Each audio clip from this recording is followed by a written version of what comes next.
Hello everybody, today we're going to be going over Realms of Terrinoth, a fantasy campaign setting for Genesys RPG. Nice. As you can see here, this right here is part of the Descent Rune Wars Runebound line of games. This is the whole world of, what's the name of it, Terrinoth or something like that. Anyway, yeah, so we got a nice little world setting here. And if you played through Descent or some of the other games, you kind of get an idea of how this world works. You have the history of the world, how you are people who go into the darkness and solve things. There's different history, there's magic, nice adventures, all sorts of fun things that you expect in your fantasy type settings. They have a good lore setup, so we're kind of fun. Is very pretty. I mean, they have so much to work with.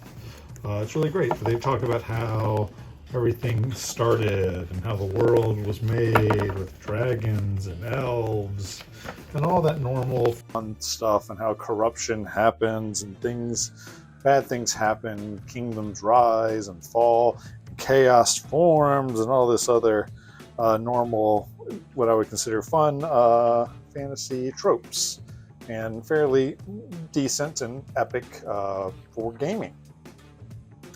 In this game, a lot of stuff comes from dragons and the like, but when you're making your characters, they have the basic classes. We got humans, we got, what else? Elves, which we have deep elves, free city elves, and lowborn elves.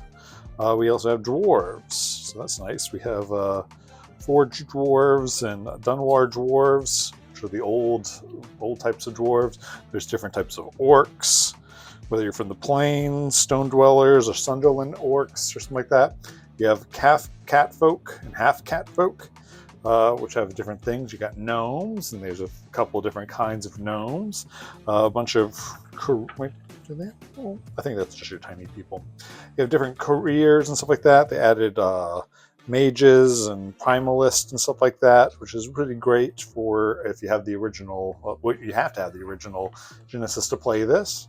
A lot of good abilities. You have a heroic ability. This is like the thing that separates this from the other Genesys type games, and it's really cool. You choose like some kind of special ability that's really nice, that helps you do something that's really nice, whether it be like, smiting enemies or super talents and stuff, like super skills and stuff like that.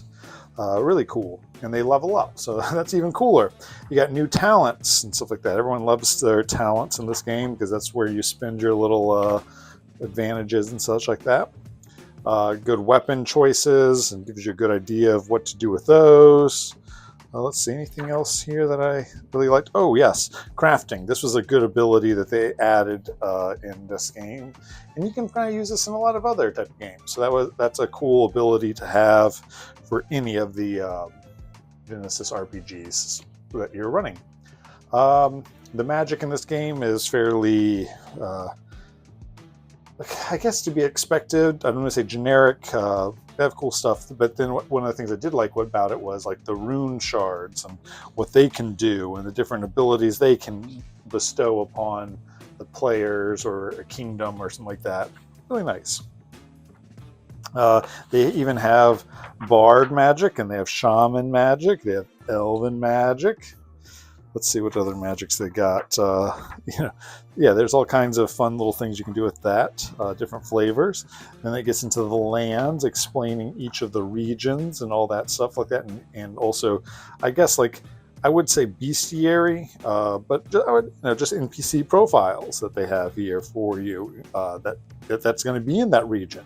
So you don't have to flip to the back of the book when you are someplace else. So like when you go to the Mistlands, where all the necrotic creatures and necromancers live, well, here's all their guys. Isn't that nice? It's right there for you. So it's really nice to have all that together. Lots of different choices, lots of good places to go, lots of adventure, from icy plains to kind of like Renaissance era places. You also even have like, I guess, like New World stuff. So you have places to explore and things to see and jungles to go through and get all the goodies. The character sheet was pretty good.